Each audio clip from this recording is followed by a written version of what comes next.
प्रश्न पहिला, खालील विधाने विचारात घ्या. विधान 1, नाबार्डची स्थापना 1885मध्ये झाली. विधान क्रमांक 2, नाबार्डची स्थापना ग्रामीण वित्तपुरवठा व्यवस्थेत सामील असलेल्या सर्व संस्थांच्या क्रियाकलापांमध्ये समन्वय साधण्यासाठी सर्वोच्च संस्था म्हणून करण्यात आली. तर या ठिकाणी विचारलेले आहे, वरीलपैकी कोणती विधाने ही योग्य आहेत? ऑप्शन आहेत फक्त 1, फक्त 2, 1 आणि 2 आणि दोन्ही नाही.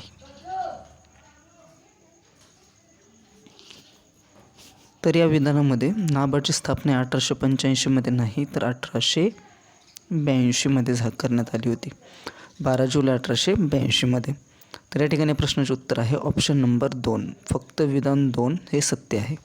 तर आपण स्पष्टीकरण देखील पाहून घेऊया. नाबार्ड म्हणजेच काय की राष्ट्रीय शेती व ग्रामीण विकास बँक, म्हणजेच त्याला काय म्हटले जाते, national bank for agriculture and rural development.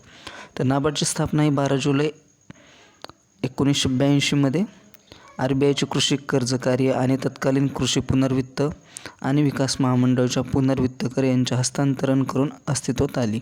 तर नाबार्ड ही एक सर्वोच्च संस्था आहे जी शेतीसाठी पुनर्वित्त सहाय्य पुरवते, त्याचबरोबर ग्रामीण विकास उपक्रमांना चालना देते. त्याचबरोबर नाबार्ड ही कृषी उत्पादनात गुंतलेल्या विविध संस्थांना त्यांच्या भांडवलाचे योगदान देऊन प्रोत्साहन देते. यानंतरचा पुढचा प्रश्न आहे, भारतातील पहिली बायोसेफ्टी लेवल 3 कंटेनमेंट मोबाईल प्रयोगशाळा कोणत्या शहरात सुरू करण्यात आली? ऑप्शन आहेत पुणे, मुंबई, नागपूर आणि नाशिक. तर या ठिकाणी भारतातील पहिली बायोसेफ्टी लेवल 3 कंटेनमेंट मोबाईल प्रयोगशाळा सुरू करण्यात आली, ती म्हणजे नाशिक या शहरामध्ये. तर 18 फेब्रुवारी 2022 रोजी ही प्रयोगशाळा नाशिक येथे सुरू करण्यात आली. नव्याने उदयास आलेल्या आणि पुन्हा उदयास येत असलेल्या विषाणूजन्य संसर्गाचा तपास करण्यासाठी या प्रयोगशाळेची स्थापना करण्यात आली. या प्रयोगशाळेची रचना कोणी तयार केली? तर ती केली Indian council of medical research. आणि ही फिरती प्रयोगशाळा देशातील दुर्गम आणि जंगली भागात प्रवेश करण्यास देखील सक्षम आहे. यानंतरचा पुढचा प्रश्न क्रमांक 3, खालील विधाने विचारात घ्या. ए विधान, मुकुंद रामराव जयकर यांनी मुंबईत आर्यन एज्युकेशन सोसायटीची स्थापना केली.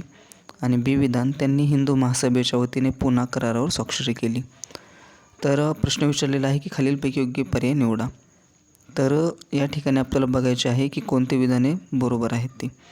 तर ऑप्शन दिलेले आहेत, विधान ए योग्य, ऑप्शन 2 विधान बी योग्य, 3 दोन्ही विधाने योग्य आणि 4 दोन्ही विधाने अयोग्य. तर या ठिकाणी या प्रश्नाचे उत्तर आहे की ही दोन्ही विधाने या ठिकाणी योग्य आहेत. त्याचे स्पष्टीकरण देखील आपण या ठिकाणी पाहूया. तर मुकुंद रामराव जयकर हे व्यवसायाने बॅरिस्टर होते. ते मुंबई शाखेच्या होम रूल लीगचे उपाध्यक्ष होते. 1949मध्ये स्थापन झालेल्या पुणे विद्यापीठाचे ते पहिले कुलगुरू देखील होते. यानंतर बॅरिस्टर जयकर आणि बाळकृष्ण मुंजे हे पहिल्या गोलमेज परिषदेत हिंदू महासभेचे प्रतिनिधित्व करणारे सदस्य होते. याचबरोबर 1922 ते 1926पर्यंत बॅरिस्टर जयकर हे स्वराज्य पक्षाचे नेतृत्व करत होते आणि संविधान समितीचे देखील ते सदस्य होते. पुढचा प्रश्न, या ठिकाणी प्रश्न विचारलेला आहे की योग्य जोड्या जुळवा. एका ठिकाणी दिलेल्या आहेत संस्था आणि एका ठिकाणी दिलेले आहेत त्यांचे संस्थापक. तर संस्था पाहूया, पुना सार्वजनिक सभा, भारतीय संघ, मद्रास महाजन सभा आणि बॉम्बे प्रेसिडेन्सी संघ. आणि या ठिकाणी संस्थापक वीरा राघवाचारी, फिरोजशाह मेहता, MG रानडे आणि SN बॅनर्जी.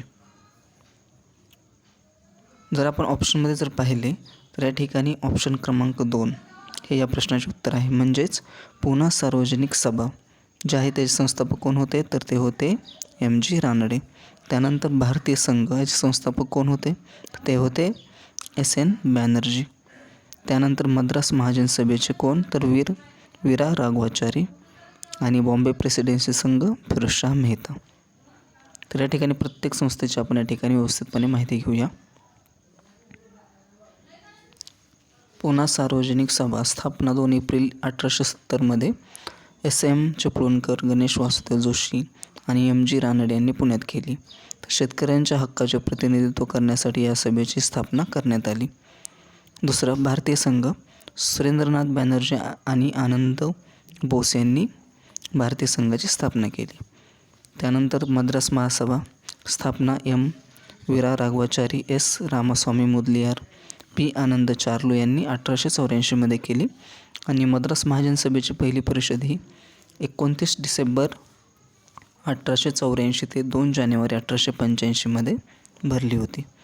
याचबरोबर बॉम्बे प्रेसिडेन्सी संघाची स्थापना केली फिरोजशाह मेहता, के.टी. तेलंग आणि बदरुद्दीन तय्यबजी यांनी.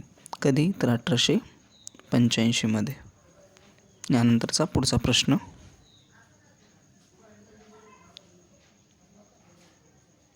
महाराष्ट्रातील बॉक्साईट साठ्याबाबत खालीलपैकी कोणते विधाने योग्य आहेत?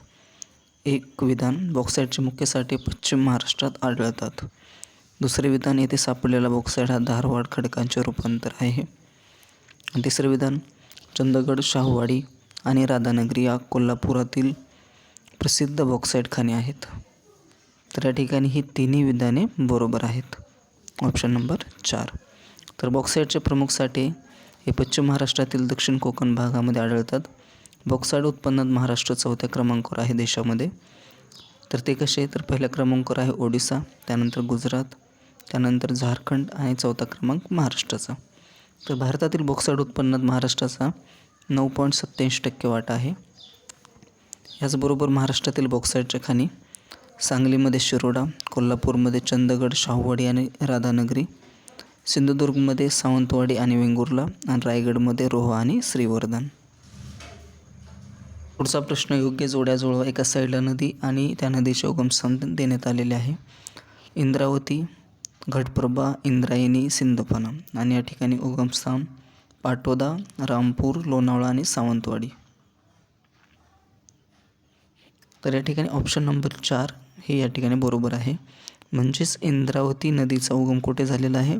तर तो झालेला आहे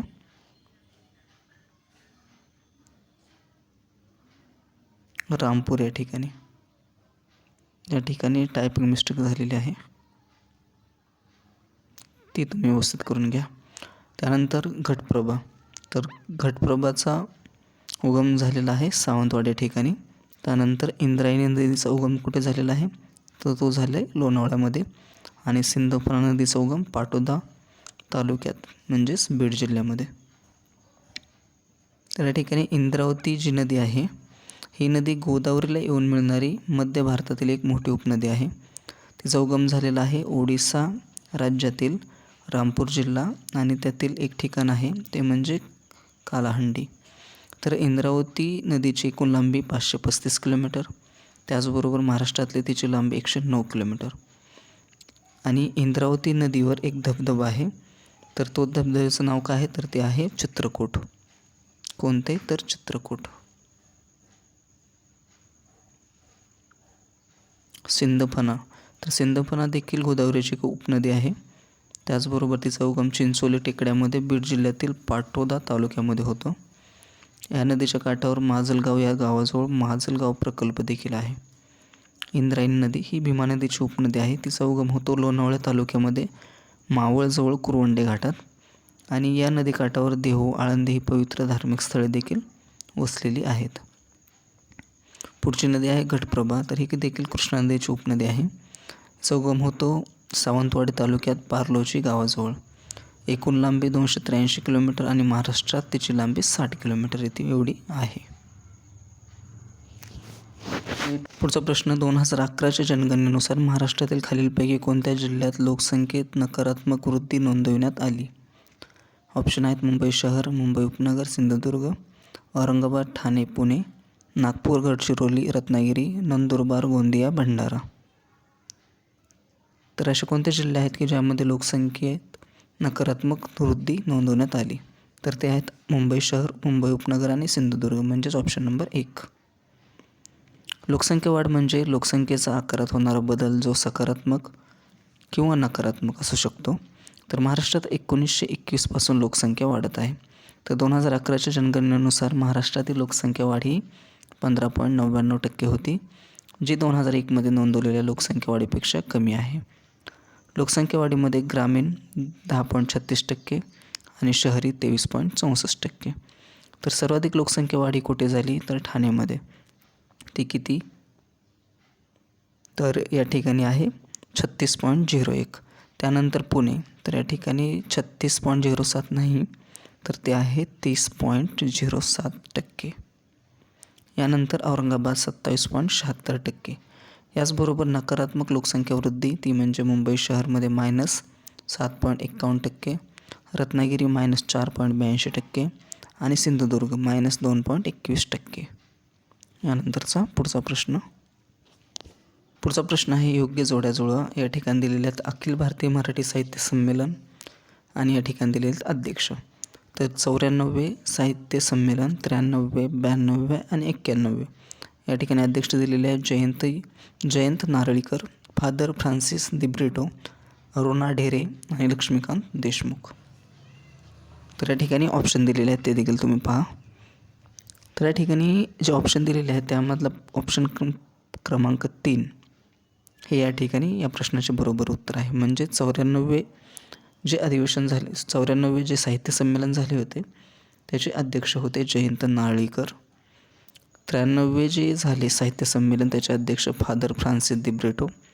92 साहित्य संमेलनाचे अध्यक्ष अरुणा ढेरे आणि 91 साहित्य संमेलनाचे अध्यक्ष ते म्हणजे लक्ष्मीकांत देशमुख. तर जे 94 साहित्य संमेलन झाले होते ते नाशिकमध्ये, त्यानंतर 93 उस्मानाबाद या ठिकाणी, 92 यवतमाळ या ठिकाणी, 91 बडोदा या ठिकाणी. तर अखिल भारतीय मराठी साहित्य संमेलन हे मराठी लेखकांच्या साहित्यिक चर्चांचे वार्षिक संमेलन आहे. तर पहिले मराठी साहित्य संमेलन हे झाले होते 1878 आणि त्याचे अध्यक्ष होते ते म्हणजे न्यायमूर्ती महादेव गोविंद रानडे आणि ते झाले होते पुणे या ठिकाणी. तर 2022चे 95 अखिल भारतीय साहित्य संमेलन झाले उदगीर या ठिकाणी एप्रिल महिन्यामध्ये. त्याचे अध्यक्ष होते भरत ससाणे. यानंतरचा पुढचा प्रश्न, रत्नाकर मतकरी यांनी खालीलपैकी कोणती नाटके लिहिली? जाळू नका कळ्यांना, माझं काय चुकलं, शापित आणि ब्रह्महत्या. ऑप्शन दिलेले आहेत फक्त ए आणि बी, फक्त सी आणि डी, फक्त बी, सी आणि डी आणि वरील सर्व. तर या ठिकाणी रत्नाकर मतकरी यांनी जी नाटके लिहिलेली आहेत ती वरील सर्व आहेत. म्हणजेच या ठिकाणी ऑप्शन नंबर 4 हे बरोबर आहे.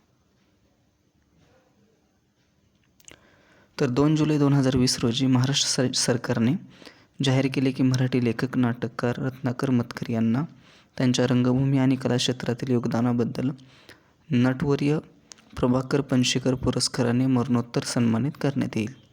तर मतकरी हे मराठीतील बालनाट्य चळवळीचे प्रणेते होते आणि त्यांनी मुलांसाठी अनेक कादंबऱ्या लिहिल्या. तर त्यांचा जन्म झाला होता मुंबई या ठिकाणी 17 नोव्हेंबर 1983 आणि त्यांचे निधन झाले 17 मे 2020. तर त्यांची महत्त्वाची नाटके जर पाहिली तर ते आहेत जाळू नका कळ्यांना, माझं काय चुकलं, शापित, ब्रह्महत्या, खोल खोल पाणी आणि अग्नी दिव्य. यानंतरचा पुढचा प्रश्न आहे वर्णावरून व्यक्ती ओळखा. त्याच्या कार्यकाळात प्रेस सेन्सॉरशिप अधिनियम लागू झाला. त्याने हैदराबादच्या निजामाबरोबर पहिला तैनाती फौजेचा करार केला. तर वरील घटना कोणत्या गव्हर्नर जनरलच्या कार्यकाळात झाल्या होत्या? Lord Cornwallis, sir John Shore, Lord Minto. तर या ठिकाणी लॉर्ड मिंटल नाही, मिंटो आहे. आणि 4 लॉर्ड वेलस्ली. तर या प्रश्नाचे उत्तर आहे ऑप्शन नंबर 4 लॉर्ड वेलस्ली. तर लॉर्ड वेलस्लीने तैनाती फौजेची व्यवस्था केली होती. त्याच्या कार्यकाळात मद्रास प्रेसिडेन्सीची देखील स्थापना झाली. त्यानंतर इसवी सन 1799 चौथे इंग्रज म्हैसूर युद्ध तो लढला आणि त्यामध्ये टिपू सुलतानाचा मृत्यू झाला. इसवी सन 1800 त्याने कलकत्ता येथे फोर्ट विल्यम कॉलेजची स्थापना केली आणि त्याने प्रेस सेन्सॉरशिप अधिनियम 1799 लागू केला. यानंतरचा पुढचा प्रश्न आहे भारतीय राष्ट्रीय काँग्रेसचे अध्यक्षपदी सुभाषचंद्र बोस यांची निवड केव्हा झाली? 1932, 1930, 1938 आणि 1935. तर भारतीय राष्ट्रीय काँग्रेसच्या अध्यक्षपदी सुभाषचंद्र बोस यांची निवड झाली 1938 ऑप्शन नंबर 3. तर 1938 सुभाषचंद्र बोस यांची हरिपुरा काँग्रेसचे अधिवेशन, त्या अधिवेशनामध्ये त्यांची अध्यक्षपदी निवड झाली. याचबरोबर त्रिपुरी अधिवेशनामध्ये 1939 देखील ते अध्यक्ष म्हणून निवडले गेले होते. परंतु गांधीजीशी मतभेद झाल्याने त्यांनी त्रिपुरी अधिवेशनाच्या अध्यक्षपदाचा राजीनामा दिला 1939मध्ये बोस यांनी कलकत्ता येथे फॉरवर्ड ब्लॉकची स्थापना केली. त्यांनी 1943मध्ये सिंगापूरमध्ये आझाद हिंद फौजेचा पदभार स्वीकारला. याचबरोबर सुभाषचंद्र बोस यांनी महात्मा गांधीला राष्ट्रपिता असे संबोधले आणि त्यांनी चलो दिल्ली आणि जय हिंद या प्रसिद्ध घोषणा देखील सुभाषचंद्र बोस यांनीच दिल्या होत्या. यानंतरचा पुढचा प्रश्न. याचबरोबर सुभाषचंद्र बोस यांचे एक आत्मचरित्र होते. त्याचे आत्मचरित्राचे नाव होते द इंडिया स्ट्रगल. यानंतर पुढचा प्रश्न. डॅश डॅश हे देशाद्वारे आयात केलेल्या तसेच इतर देशांमधून निर्यात केलेल्या वस्तू आणि सेवांचे प्रमाण नोंदवते. ऑप्शन आहेत निव्वळ विदेशी व्यापार, विदेशी मुद्रा जमाबंदी खाते, थकबाकी आणि व्यापार संतुलन. तर जे व्यापार संतुलन असते हे देशाद्वारे आयात केलेल्या तसेच इतर देशांमधून निर्यात केलेल्या वस्तू आणि सेवांचे प्रमाण नोंदवते. तर एका देशाची वस्तू आणि सेवांच्या आयात आणि निर्यात यातील फरकाला व्यापार संतुलन असे नाव दिले जाते. तर आंतरराष्ट्रीय ताळेबंदीचा सर्वात हा एक महत्त्वाचा घटक आहे आणि व्यापार संतुलनामध्ये प्रामुख्याने 3 गृहीतके किंवा शक्यता आहेत. त्या म्हणजे व्यापाराचा संतुलित समतोल म्हणजेच निर्यात इक्वल टू आयात, याचबरोबर व्यापाराचा अनुकूल निर्यात म्हणजेच निर्यात ही आयातीपेक्षा जास्त आणि व्यापाराचा प्रतिकूल समतोल म्हणजेच आयात ही निर्यातीपेक्षा जास्त. यानंतरचा पुढचा प्रश्न. प्रश्न बघा, खालील विधाने विचारात घ्या. विधान 1. भारतीय स्टेट बँकचे अध्यक्ष केंद्र सरकार नियुक्त करते. विधान क्रमांक 2. भारतीय स्टेट बँक ही भारतातील सार्वजनिक क्षेत्रातील दुसरी सर्वात मोठी बँक आहे. आणि विधान क्रमांक 3. भारतीय स्टेट बँक ही भारतीय स्टेट बँक अधिनियम 1955 द्वारे स्थापित केलेली वैधानिक संस्था आहे. तर या ठिकाणी विचारलेले आहे की पुढीलपैकी कोणते विधान किंवा विधाने योग्य आहेत. तर ऑप्शन आहेत विधान 1 हे योग्य आहे,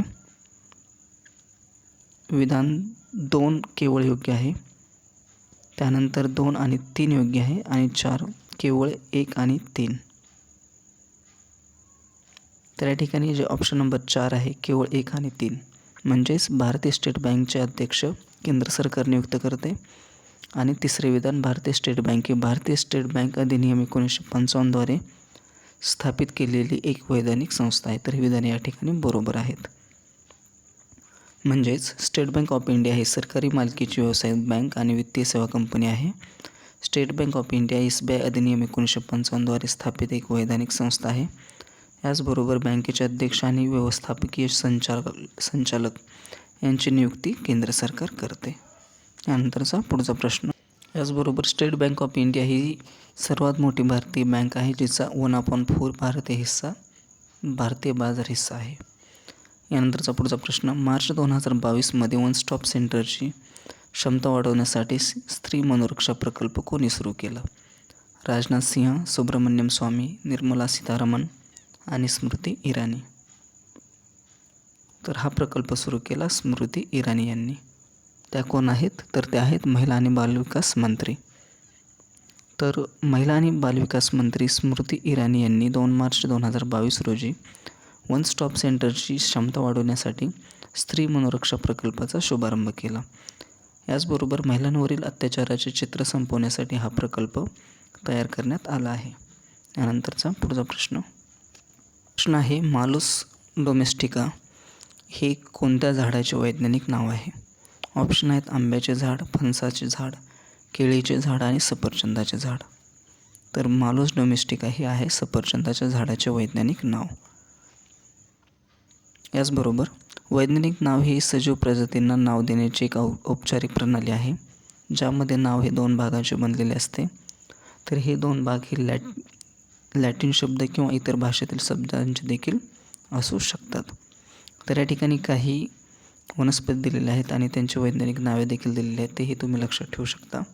वड फिकस बेंगालिसिस, त्यानंतर तुळस ॲसिलम सॅक्टम, पुदिना मेंथा आर्वेन्सिस, शेवगा मोरिंगा ओलिफेरा, कापूस गॉसिपियम हर्बेशियम.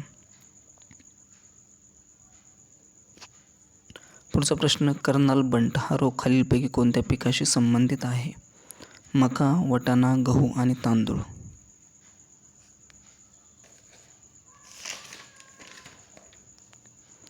तर तर कर्नल बंट हा रोग गहू या पिकाशी संबंधित आहे. Option number 3.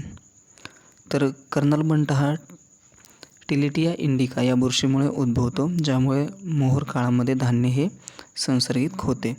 यामुळे पिठूळ बीजांचा साठा निर्माण झाल्याने धान्य व धान्य उत्पादनांचा रंग उडतो आणि धान्याची गुणवत्ता देखील या ठिकाणी कमी होते.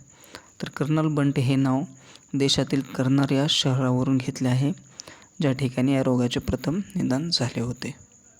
यानंतरचा पुढचा प्रश्न. एशिया कप 2022मध्ये भारतीय महिला हॉकी संघाने कोणत्या देशाचा पराभव करून कांस्य पदक जिंकले? चीन, दक्षिण कोरिया, मलेशिया आणि जपान. तर आशिया कप 2022मध्ये भारतीय महिला हॉकी संघाने चीन या देशाचा पराभव करून कांस्य पदक जिंकले. तर भारतीय महिला हॉकी संघाने 28 जानेवारी 2022 रोजी हॉकी महिला आशिया चषक स्पर्धेत चीनचा 2-0 असा पराभव करून कांस्य पदक जिंकले. तर ही स्पर्धा कुठे भरली होती? तर ओमानमधील मस्कत या ठिकाणी सुलतान काबूस क्रीडा संकुलमध्ये.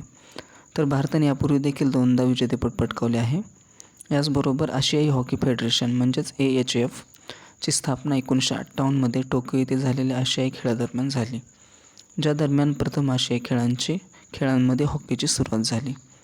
तर भारत, जपान, कोरिया प्रजासत्ताक, मलेशिया आणि पाकिस्तान हे AHFचे 5 संस्थापक सदस्य देश आहेत.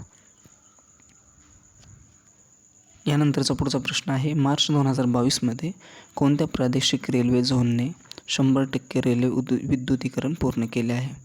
Konkan railway, east coast railway, उत्तर मध्य रेल्वे आणि ईशान्य रेल्वे. तर या प्रश्नाचे उत्तर आहे ऑप्शन नंबर 1, कोकण रेल्वे. तर कोकण रेल्वेने 30 मार्च 2022पर्यंत 100% रेल्वे विद्युतीकरण पूर्ण केले आहे. तर भारत सरकार रेल्वेला 100% विद्युतीकरण करण्यासाठी मिशन 100% विद्युतीकरण, निव्वळ शून्य कार्बन उत्सर्जनाकडे वाटचाल या प्रकल्पावर काम करत आहे. कोकण रेल्वे सेवा ही कोकण रेल्वे कॉर्पोरेशनद्वारे चालवली जाणारी रेल्वे आहे. हिचे मुख्यालय आहे नवी मुंबई या ठिकाणी आणि पहिली पॅसेंजर ट्रेन ही 20 मार्च 1993 रोजी उडुपी मंगळूरू दरम्यान कोकण रुळावर धावली होती. So friends, thanks for watching our video.